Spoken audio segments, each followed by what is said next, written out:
Coming up on Tech News today, it's a triple acquisition for AOL. What does it mean? It's so in TechCrunch. That's one of the companies they bought. Also, texting while driving bans. Are they actually more dangerous than not banning texting while driving? And Office 2011 for the Mac is visually impactful, in your face. Find out why. Netcasts you love. From people you trust. This is TWiT. Bandwidth for Tech News Today is provided by Cachefly at CACHEFLY.com.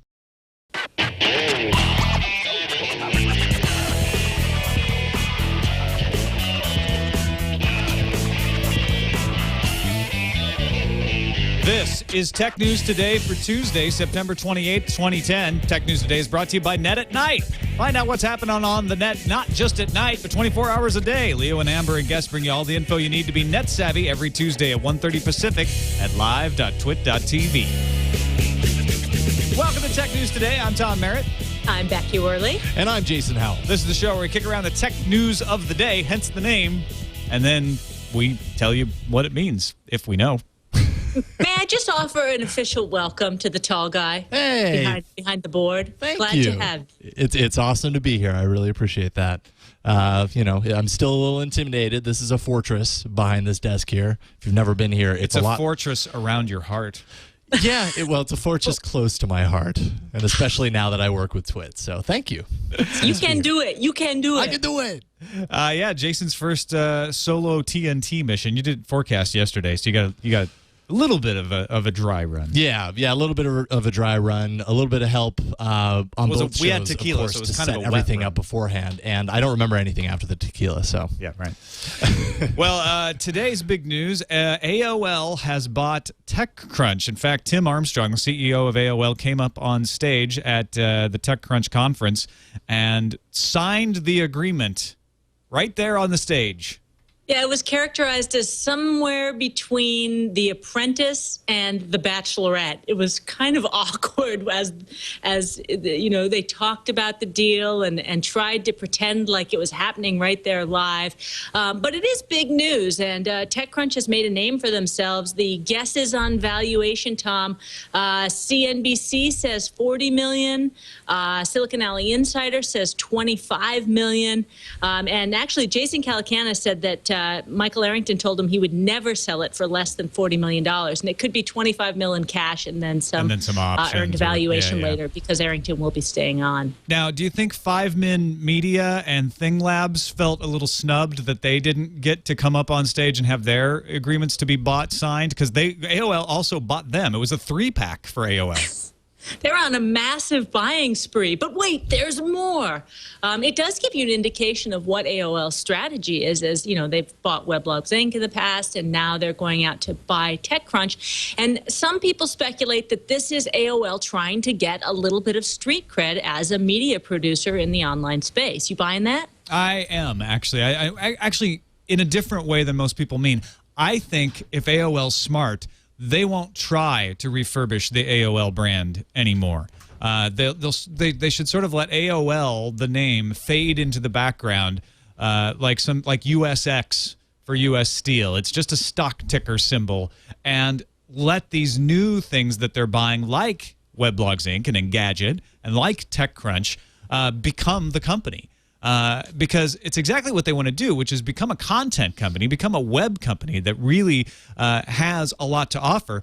But whenever they put AOL out there, people ignore it. AOL Video for years was a fantastic site. It was a great way to find television shows on the internet. Nobody knew about it. Nobody talked about it because it was AOL. And, of course, when you talk about Engadget, you don't think, oh, that's AOL. It's sort of like you forget that.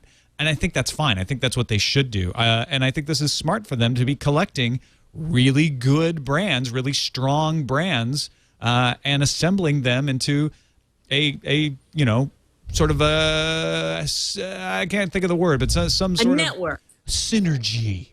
Yeah, is that or the a buzzword syndicate, I'm looking? maybe a syndicate. And I think that the power of the AOL name is really on the backside, where they can leverage their power in the industry and act as an ad aggregator for all these content creators. And what we're seeing, I think, in this acquisition is not just that TechCrunch is edgy in the space, but also there's some personnel that they're acquiring. The CEO of TechCrunch is actually a woman named Heather Hard, and her specialty is mergers and acquisitions. And so it's very plausible that what we're about to see is TechCrunch being the first in a new spree of acquisitions that Heather Hard and the folks now at AOL may go on to do as they leverage all these small content creators. And really, there is going to be some sort of an aggregation, a condensing of all the media that's out there in the new media space, I think. Interesting side note. Do you know how many companies Microsoft bought this year so far? No idea. None. Not a single one. Google's out there buying stuff. Yahoo's still buying stuff. AOL is obviously, 3 today. Microsoft, none. In fact, we talked yesterday about how they shut down Pages and gave it over to WordPress. It's interesting times for the old Microsoft. A different strategy and not necessarily a bad one. We can talk about that another day. RIM, of course, coming off of the big announcement of the playbook yesterday. And everybody's still buzzing about what that means, and some people calling it the iPad for the suits as an enterprise level product. But RIM CEO Jim Balsillie, is that how you say his name? Well, it's better than ball silly. Yeah, that's for sure. He's readdressing the problems that they're having with some countries wanting keys to unencrypt messages when they're going after bad guys. Or whoever the government says are bad guys. And he said, look, we're happy to give you keys to the server that we run in your country, which that has been one way they've settled this with certain countries. We'll run a server there. But that doesn't help you with the companies that run a BlackBerry Enterprise server. If they've got that, we can't help you. We don't have the keys to that. So why don't you go after those companies and ask them to give you the keys? Make it a condition of operating their business in your country. Yeah, this is an interesting strategic move. So if you look at the timeline of how RIM has really come out and said to these countries, first it started with, we need to educate you. Mike Lazaridis, their other CEO, said, we just need to educate these companies and tell them, hey, we can't help you with the encryption. Then they did this thing saying it's going to stymie economic growth in your country. And now I think as the deadline looms, I think it's October 12th, is that in the 11th. UAE? October 11th, yeah. October 11th, yeah. They're going, hey, you know what? This is not our problem. We're just going to play la, la, la. And they've said, we'll give you the encrypted stream if that's what you want, but you're going to have to go to the companies themselves. And this is RIM really drawing a line in the sand saying, okay, that's it. We've done everything we can do. Your fight is with the companies. We are going to stand here. We're not going to roll over because it's going to damage our brand too much. Well, and the Register speculating that this means that negotiations with India are not going that well, that it doesn't look like they will have an agreement by October 11th if RIM is going out in public and floating ideas. It looks like something that India isn't amenable to or maybe is discounting, and they're trying to rally some public pressure on their side. So, yeah, we've got a couple weeks here before they really have to come up with something.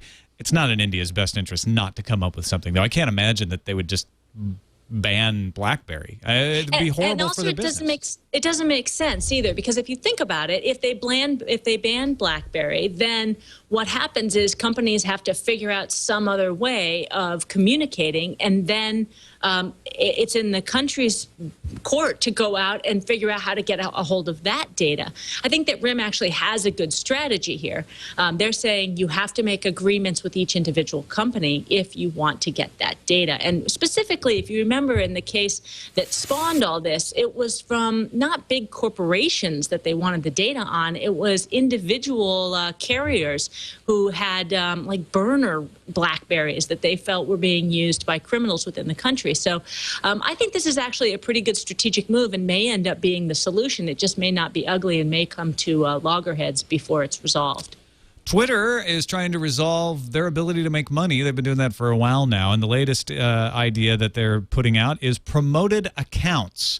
On Tuesday, they outlined this element at the Mix conference in New York, said, what we're going to do is in that suggested users area, there's going to be the normal algorithm that comes up with suggested users, but there's also going to be a scenario where people can pay to show up in that list. And it's not like LeBron James pays and then LeBron James shows up on everybody's list. It's going to be it's the kind of person that might show up in the suggested users list based on your tweets and who you follow, then promoted accounts will show up as well. So even if you pay, you don't show up for every single user of Twitter. I think this is smart on Twitter's part because what it does as a consumer, I no longer associate Twitter with pushing the direct ads at me the way that the early bird feed did. That was me feeling like Twitter was trying to sell me something directly.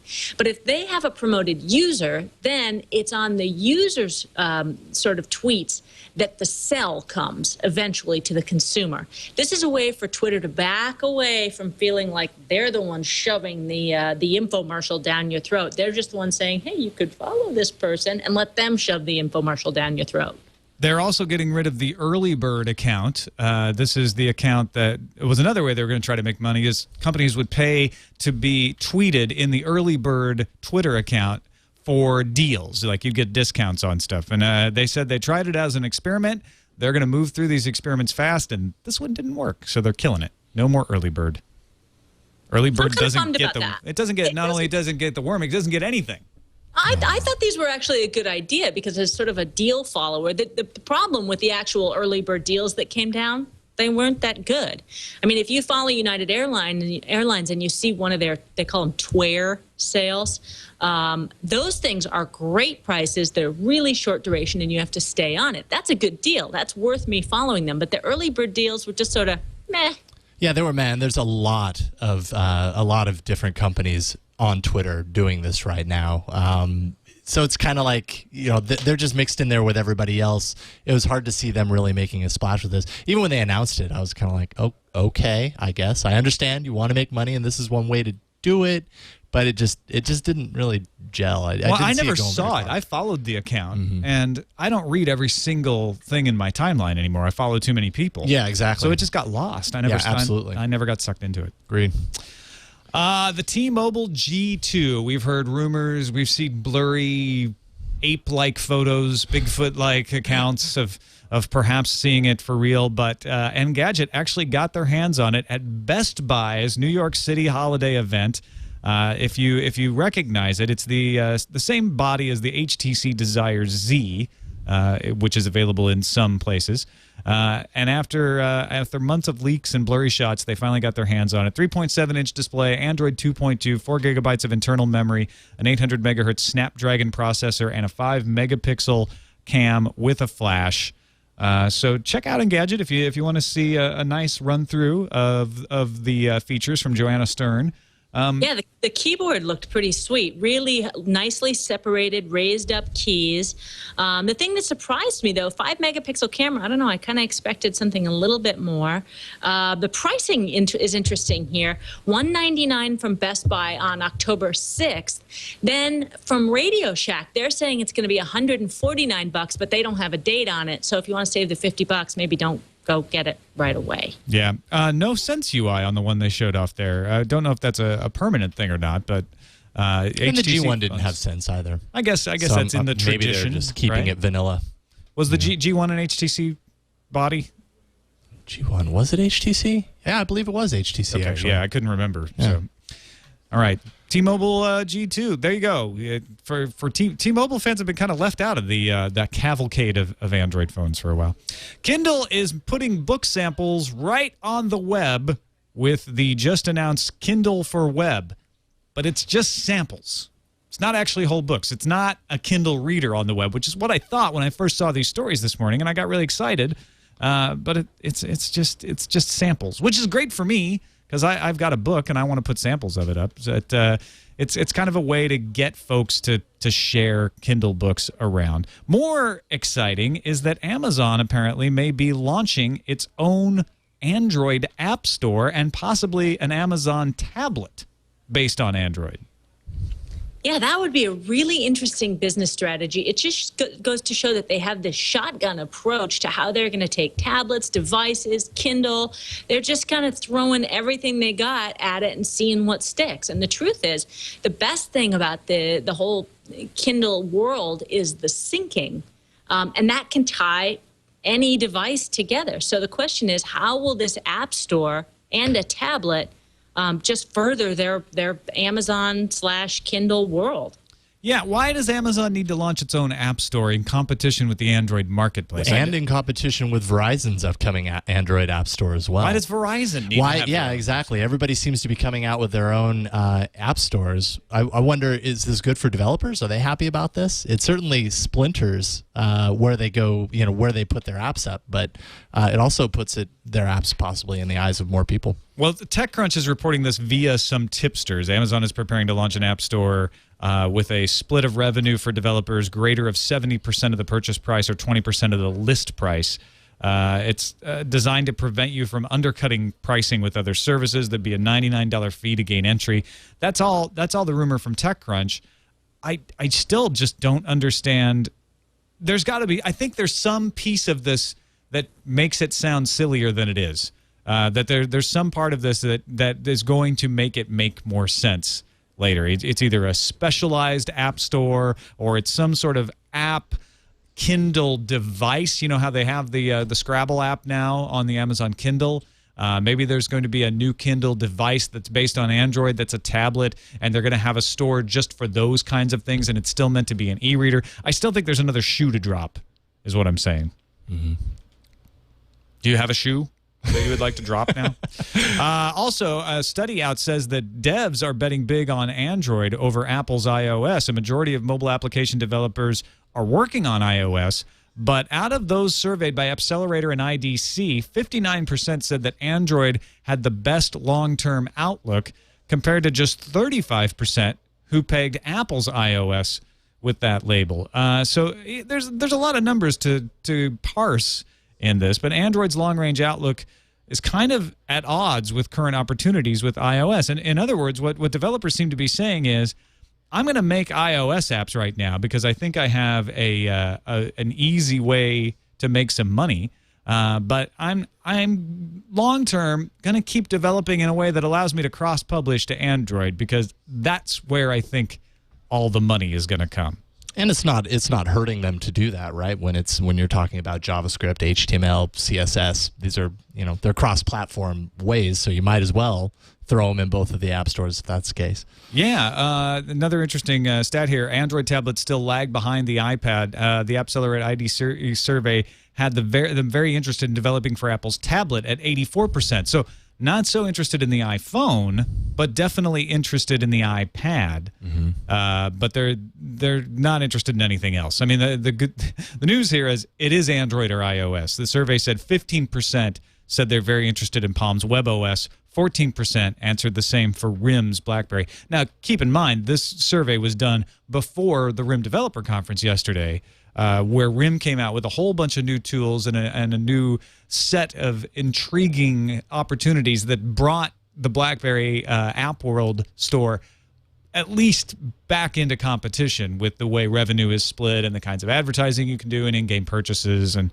in-app purchases, I should say, and all that sort of stuff. So we seem to have lost Becky Worley. Yes, and we're I keep trying to dial her back, and I'm not getting anything right now. We're trying to get her back. Well, let's move on to the next story about texting being banned for drivers. They've done a little bit of work here to find out what the effect of it is, right? So what do you think the effect is? If you had to guess, you'd probably say, well, maybe it's cut down on accidents a tiny bit.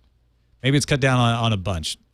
Hasn't done that at all. Now, this is an interesting survey. It was done by the Highway Loss Data Institute, a nonprofit institute supported by auto insurers, has access to data on accident claims. So they had to do a lot of massaging of the data because they had to find examples of states that haven't put into effect any texting while driving laws and states that had the texting while driving laws in place long enough to have legitimate statistics to look at. So once they removed all of that stuff, they were left with 4 states: California, Louisiana, Minnesota, and Washington.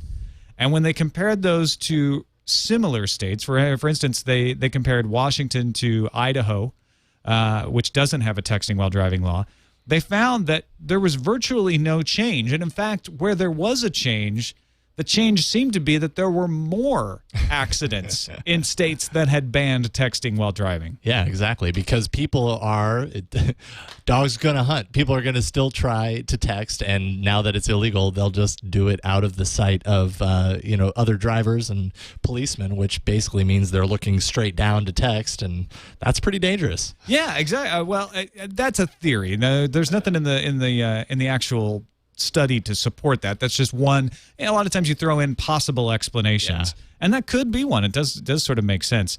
Anyway, the majority of the post-ban trends are positive, and many are statistically significant. So the clear thing you can draw from this is that it doesn't seem like banning texting while driving has had any effect at all. So now for these places that have banned texting while driving, I mean, what are they going to do? Allow it again? And then suddenly it's like an open, an open invitation for everybody to start texting while driving. You know what I mean? Well, it the ends up causing more problems. Ars Technica pointed out there's no enforcement. Yeah. I mean, yeah, it's against the law to text while driving, but it's not like the police are out there, and I'm not sure I want them to be wasting their time on it, but the police aren't out there looking for somebody who's on the phone while driving and pulling them over. Mm-hmm. But if you're going to have a law, maybe you need to do that.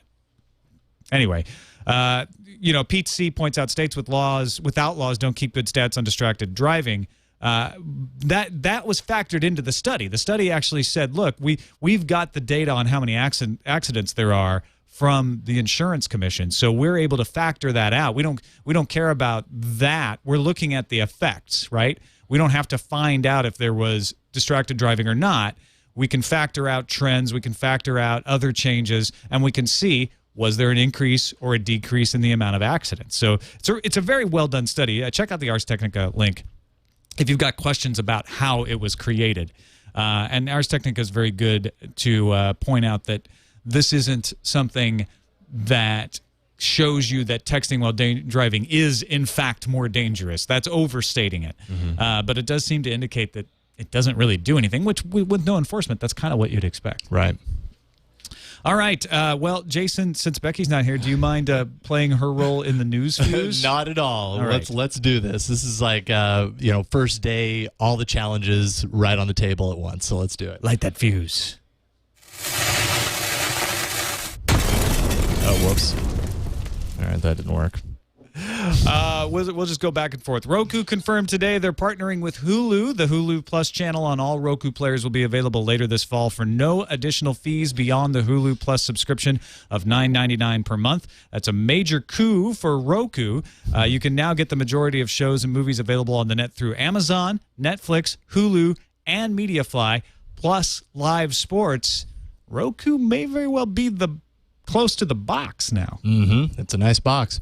The OpenOffice.org project has separated itself from Oracle. OpenOffice's development and direction will be decided by a steering committee of developers and national language project managers. Some name changes underline the change. The OpenOffice.org project is now the Document Foundation, that sounds better, while the OpenOffice.org suite has been given the name of LibreOffice. Lucha Libre Office. ACS Law, one of the companies targeted in the recent DDoS attacks against anti-piracy organizations, faces a fine. Yeah, ACS Law faces a fine. The people who got attacked face a fine of up to £500,000 because they leaked customers' personal data while trying to restore their site. The leaked list produced by ACS Law contained the names and addresses of more than 5,300 people alleged to be illegally sharing adult films online. The UK's Information Commissioner said that ACS Law had a number of questions to answer before they had to fork over the check. Hey, do we have a Becky Worley? We do. Hey, welcome back. I went on this long treatise about Amazon and then realized, All you heard were crickets. Lost to the ether. Well, let's get back on track. Apple has tell me where you are. Apple has posted iOS 4.1 for the new Apple TV, and Lickety Split, a member of the Chronic development team, decrypted it using the Shatter tool, not the Shatner tool, but the Shatter tool, and found that the same low-level boot ROM exploit that could be used to jailbreak path for iOS 4 should do the trick for the Apple TV. Sadly, no indication this jailbreak will miraculously upconvert your videos to 1080p. You're still stuck with 720 on an Apple TV.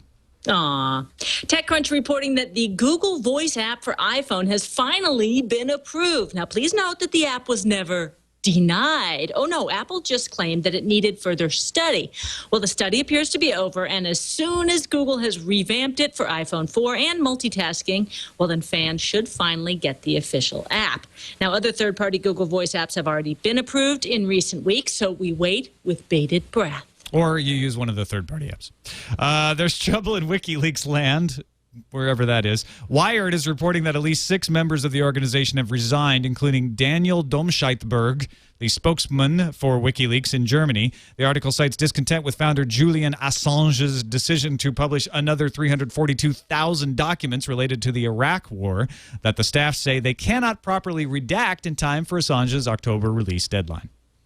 Okay, supercomputer fans, we have a new frontrunner for you. The Fujitsu K supercomputer, coming in 2012, will be capable of, get this, 10 quadrillion operations per second. That's 10 petaflops. Now, crazed Jaguar, the current top of the heap, can only muster a pitiful 1.7 petaflops, sports fans. Whatever. So if you're come on. Now, if you are a core counter, the K will have 80,000 8-core CPUs for, I was told there'd be no math, but I'm going to do it anyways, a total of 640,000. It's quantitative, not qualitative here, people. It's definitely quantitative because it's a supercomputer. Yeah, well, yeah. I mean, come on. Absolutely. So. All right, let's finish up with Steve Jobs' house. Why do you care? Well, that's what I thought at first when we started talking about this story. If you don't know the back history here, Steve Jobs bought a 1920s era house that had been built by a copper magnate. He decided after living in there for a while to rent it out. Then he decided after renting it out for a while, he wanted to tear it down and build his own house. Then all of the ladies in the local preservationist league, like in the musicals, all started to march on Steve Jobs and save the copper man's house. Or something like that. Anyway, the local preservation society objected. Steve Jobs fought it for a while, but he's finally gotten approval to tear it down, and now we see the plans for the house he's going to replace. Yeah, and it's a surprise, Tom. It kind of, you expect, okay, he's going to tear down old mansion and build monster mansion. I mean, he just lives down the road from Larry Ellison, who has like a $70 million Japanese temple. But no, he's actually building a house that's 1/3 the size of the original house. Instead of the 8 bedrooms that were there, this is just going to have 5 bedrooms, 3-car garage, and it sounds like, he's really scaling down. It's going to be very environmentally conscious. And get this, the company, the architectural firm that helped design some of the just sleek and slick Apple flagship stores, they're going to be involved in the design of this house. And it got me thinking, because I'd seen that Oprah interview with Mark Zuckerberg where they got a tour of his house in Palo Alto. And it was a nice house. I'd be stoked to live there. But as billionaire standards go, it was totally dumpy. And I thought maybe these guys are sort of going the Warren Buffett model where they're doing the less is more. I don't have to have a McMansion plus. I'm just doing the mellow, I'm going to live like the people thing. I don't know. What do you think? The only thing that I really don't care about rich people's houses because I'm neither rich people nor a house. But what interests me about this is that you do sort of assume that Zuckerberg's going to build a mansion, right? Because he's the 37th or 38th richest guy in the world, according to Forbes now. And so Steve Jobs making this 5-bedroom house where there was a 30-bedroom? No, it was 15-bedroom house. It was it was a 14,000 square foot house, and now it's just going to be 4,900 square feet. So lots less bedrooms. It fits the profile. It shows that Steve Jobs isn't just being Steve Jobs as a front. This is who he really is. So I'm guessing the house will have no buttons or copy paste. I will have no doorbell. I was looking through the blueprints to look for the femtocell. To make sure that there will be no attenuation issues with reception in this house, my friends. If you try to open the door like this, well, you're holding the doorknob wrong. You have to. All right, let's move on to the calendar, shall we?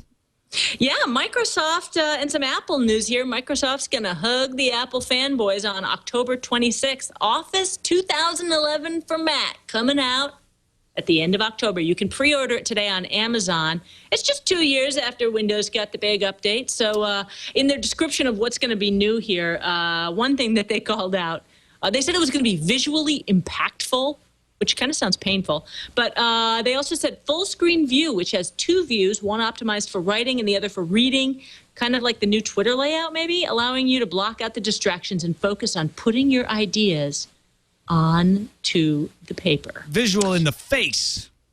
Let's take a moment to pour a little out for Xmarks, the little browser add-on that could.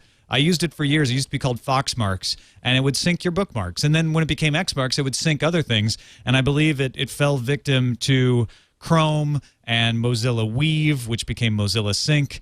And so they kind of got their lunch eaten. Like somebody stole it out of the fridge and ate it, and now they have no company. So Xmarks announced that they're going to call it quits on January 10th. Yeah, browser add-on, that's a weird business model, because if you're really good, you're just going to get kind of enfolded into the next version of the browser, right? Yeah. Yeah, well, exactly. I mean, that's what add-ons are good for, but if you build your entire business on it, that's the problem Twitter apps have. They come up with all this cool stuff, and then Twitter like, yeah, that's a great idea. We're going to use that.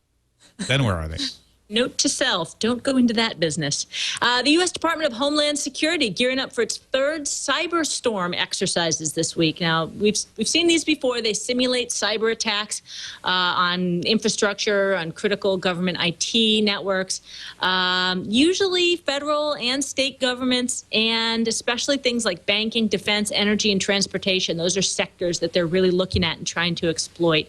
So that's all happening this week. Yeah, that's on the calendar. On to the voicemails. 260-TNT show. Our caller points out one of the problems with the government demanding backdoor to all encryption. Let's listen in.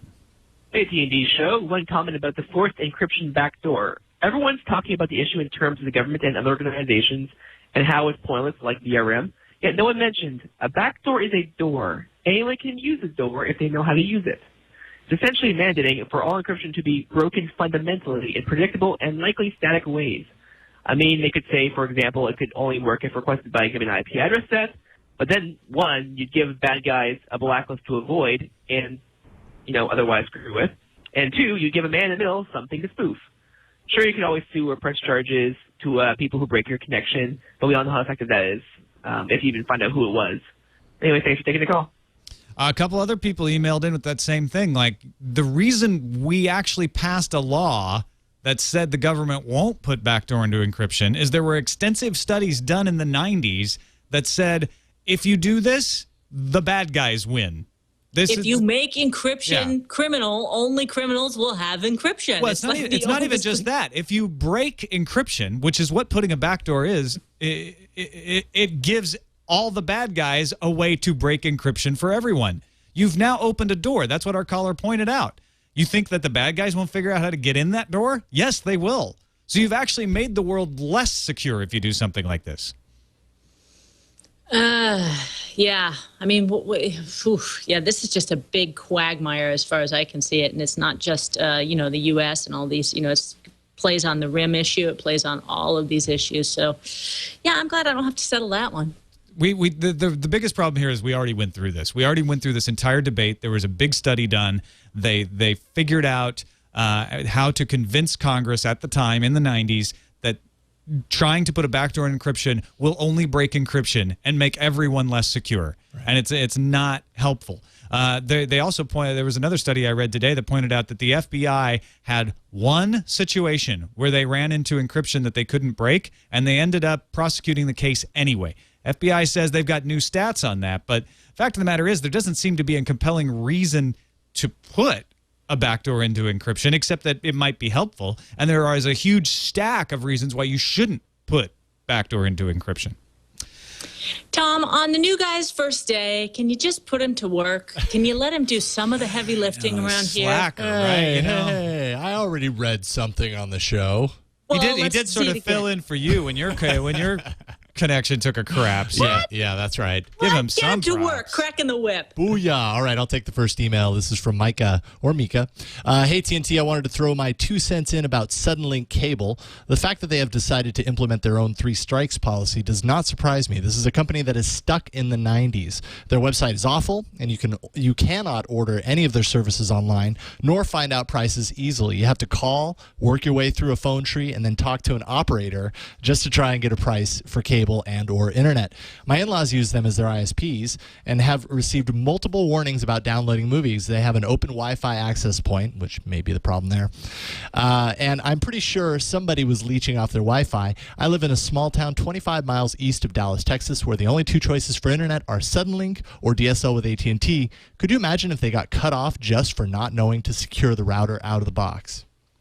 Yep, I can imagine that. I Yeah, imagine exactly. a world that is where the that problem. exists. Yes. Yeah, we got lots of folks who have experience with Suddenlink wrote in, and none of them had anything nice to say. And I looked at the website, and there doesn't seem to be a way to sign up online. Although I guess that's not that unusual. If you don't have the internet, why would you make people sign up through the internet? You probably want them to call, but I already have the internet. If I'm moving and I want to sign up for a new SPI, I'd like to be able to just put it through in a form like that. Yeah. Right. All right. I don't know. Suddenlink suddenly got more press than ever by doing this. Right. The opinions expressed by the callers are not those of the TWiT network. We have no idea about Suddenlink. Please don't call us and sue us. I am going to give you an email from Andrew Stefora, our Canadian correspondent. He calls himself. Hey, all at TNT. I can confirm that Mad Men seasons 1, 2, and 3 are available for streaming now on Netflix Canada. The reason that many of the American news companies and you are missing it as to why it's cheaper in Canada, in the U.S., is that we are getting streaming only. There is no disc delivery service. We did mention that in defense of our news report on this. So you Americans are still getting the better deal, not to mention that I would estimate that we Canadians are only getting about 50% of the content that's available to Americans. So I think that's right. So I pay like $9.99 a month. I get discs and I can stream. So the Canadians are paying $7.99, but they only have streaming and a limited amount of inventory there for shows. So. Everyone was writing in to tell us how many seasons of Mad Men were on Netflix Canada, and I can't remember why. Well, because that was the big thing that was in their press release. They're saying, now you can watch Mad Men. And then we had 2 people write in right away and say, actually, Mad Men's not there right out of the gates. Sounds like they finally got it in there. Maybe they should have checked before they wrote the press release about that. I'm just thinking. Finally, Eric Davis. I'm presuming this is the Eric Davis that played Major League Baseball for the Cincinnati Reds. It must be. Good power hitter says, correct me if I'm wrong, but isn't NBC already free? How can offering shows for 99 cents via iTunes and Apple TV devalue free? Maybe NBC thinks they have to pay us to watch their shows. He's right. NBC is broadcast over the air, digital, high def, absolutely free. He goes on to say, I wish TV would get its act together and realize that if I don't have an easy way to watch their programming when I want, I won't watch it. Majority of my video consumption is done either by subscribing to video podcasts and watching them when and where I want on my iPad or iPhone, or, and this is where I diverge with Eric, pirating the shows I want. If I could subscribe to TV shows just like podcasts, put up with a few commercials interspersed throughout, I'd watch, but instead I'm forced to pirate commercial-free shows because I don't want to buy a TiVo or DVR. To NBC, in the words of Willy Wonka, you get nothing, you lose. Good day, sir.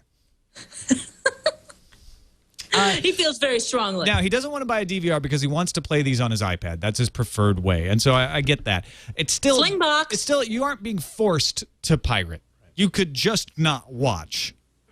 I mean, that's you don't have to break the law, but the point is well taken, Eric, which is they don't really leave you an option to watch in the way that you want to watch, and okay, you could say, hey, baby, get used to it. You know, back in the 70s, we didn't have any way to watch something than being there on time and watching it. Well, it's not the 70s. We have the ability to do this. We have the ability to provide you all of this, and so why shouldn't we do it?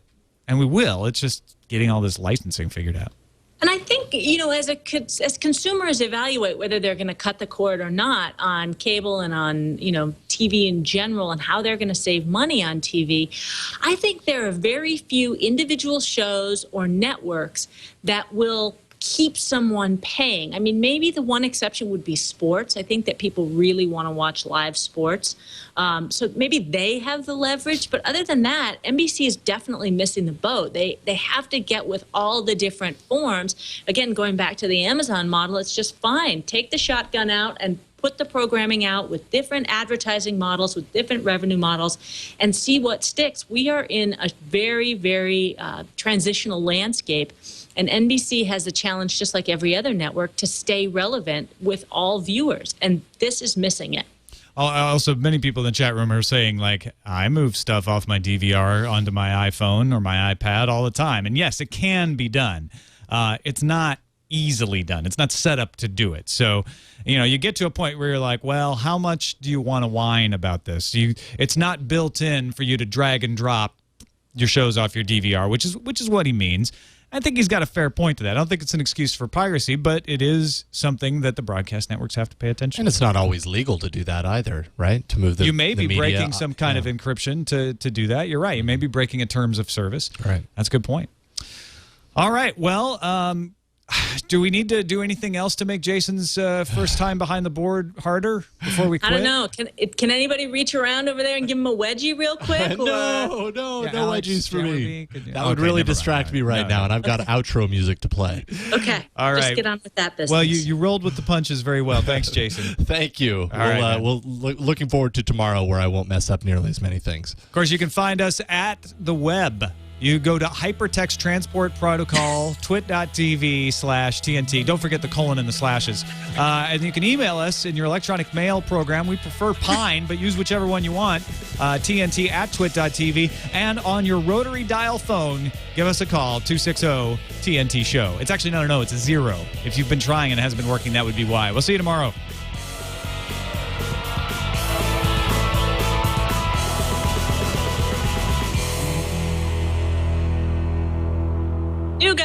New guy. Oh, run away.